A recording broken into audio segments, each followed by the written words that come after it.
नमस्कार, ये आकाशवाणी चंडीगढ़ है। अब आप प्रतिका से प्रादेशिक समाचार सुनिए। हरियाणा में विधानसभा चुनाव के लिए प्रचार आज शाम समाप्त हो जाएगा। 90 सदस्यीय राज्य विधानसभा के लिए एक ही चरण में शनिवार को मतदान होगा। मतगणना 8 अक्टूबर को की जाएगी।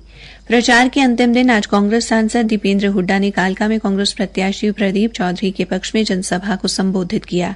वहीं जननायक जनता पार्टी की नेता नैना चौटाला ने पंचकुला में अपने प्रत्याशी सुशील गर्ग के पक्ष में समर्थन जुटाने के लिए रोड शो निकाला। उत्तर प्रदेश के मुख्यमंत्री योगी आदित्यनाथ आज कलायत और सफीदो विधानसभा क्षेत्रों में जनसभाओं को संबोधित करेंगे। असम के मुख्यमंत्री हिमंता बिस्वा शर्मा भी अंबाला शहर निर्वाचन क्षेत्र से चुनाव लड़ रहे पार्टी प्रत्याशी असीम गोयल के समर्थन में जनसभा और रोड शो करेंगे। वहीं कांग्रेस नेता राहुल गांधी आज नूंह, महेंद्रगढ़, अटेली और नारनौल विधानसभा क्षेत्रों में जनसभाओं को संबोधित कर रहे हैं।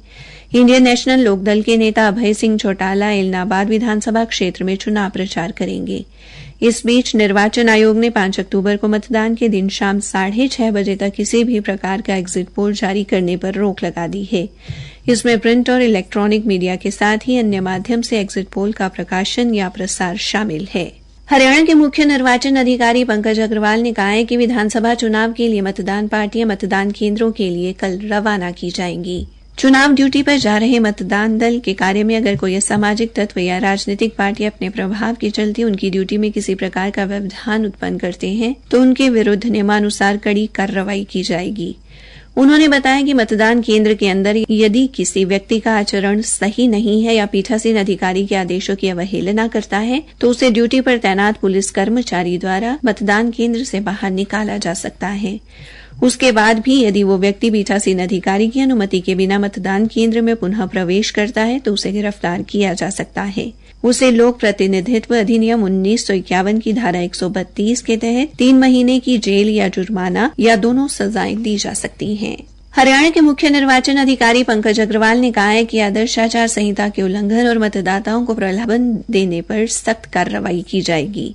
उन्होंने कहा कि हाल ही में हुए लोकसभा के आम चुनाव के दौरान आयोग को ऐसे उदाहरण मिले जहां कुछ राजनीतिक दल और उम्मीदवार ऐसी गतिविधियों में संलिप्त रहे हैं। श्री अग्रवाल ने कहा कि व्यक्तिगत मतदाताओं को भविष्य के लाभ के बदले में एक विशेष तरीके से मतदान करने के लिए लुभाना जनप्रतिनिधित्व अधिनियम के तहत निषेध है। यह भारतीय न्याय संहिता की धारा 171 का भी उल्लंघन है।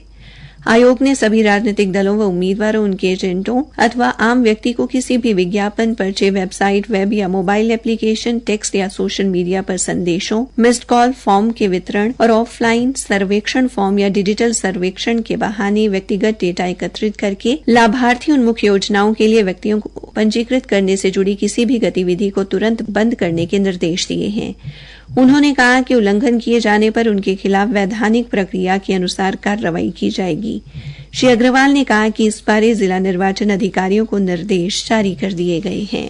हरियाणा व पंजाब में चावल मिल मालिकों की हड़ताल के बावजूद सरकारी एजेंसियों ने न्यूनतम समर्थन मूल्य पर अब तक 69,646 टन से अधिक धान की खरीद की है। खाद्य एवं आपूर्ति विभाग के प्रवक्ता ने बताया कि कल तक राज्य की 241 मंडियों में कुल 2,96,211 टन धान की आवक हुई। सरकारी एजेंसियों ने इसमें से 17% तक की नमी वाली 69,646 टन धान की खरीद कर ली है तथा 5,267 टन धान का उठान कर लिया है।